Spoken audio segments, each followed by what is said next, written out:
Radio Raheem with the Golden Boy, Oscar De La Hoya. What's up, man?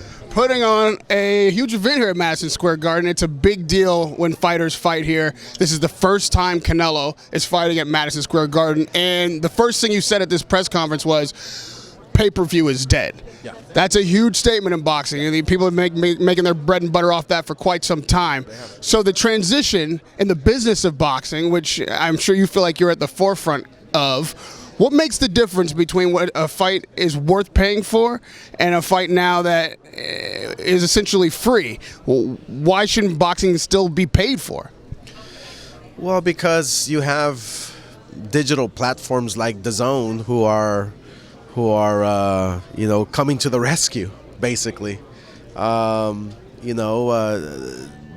is a digital platform that wants to compete against an ESPN or the big boys of the digital world, who are forking over the money, the big dollars, to secure the biggest stars' rights on their platforms, like Canelo Alvarez and Anthony Joshua, for instance.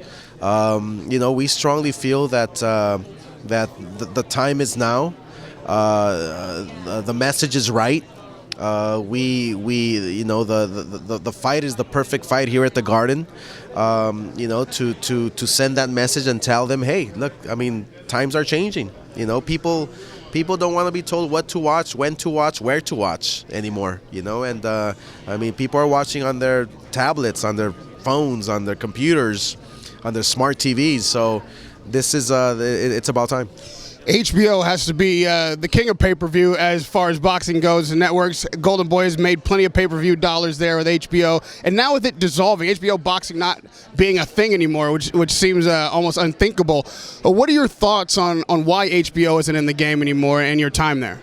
I strongly feel that I don't think there was anybody there in the upper brass that really cared about boxing, that really had the passion for the sport, especially with the merger, AT&T. I just don't think there was passion there anymore. And look, I mean, I love Peter Nelson, but I just don't feel that anybody there above him just didn't really have the passion for boxing anymore. And lastly, the only guys really making big money on pay-per-view these days is still the UFC. And you being a promoter, you've got your rivals as well. Obviously, you and Dana White have had a dust-up in the last week or so. Let's talk to me about what's the issue there, and what's the relationship like between you and Dana? No, there's no issue. I think he's just, he feels threatened. That's basically it.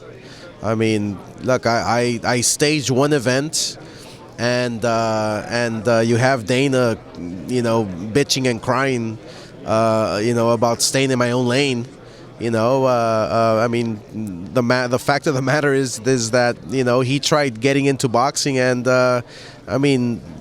couldn't even stage one event because it's not an easy sport to promote, and I tried my first event and it was actually a great success considering what we had to work with. So look, stop bitching, let's just move on. Is Golden Boy in MMA to stay? The more he talks, the more I'm going to continue promoting MMA. Radio Raheem with the Golden Boy, Oscar De La Hoya.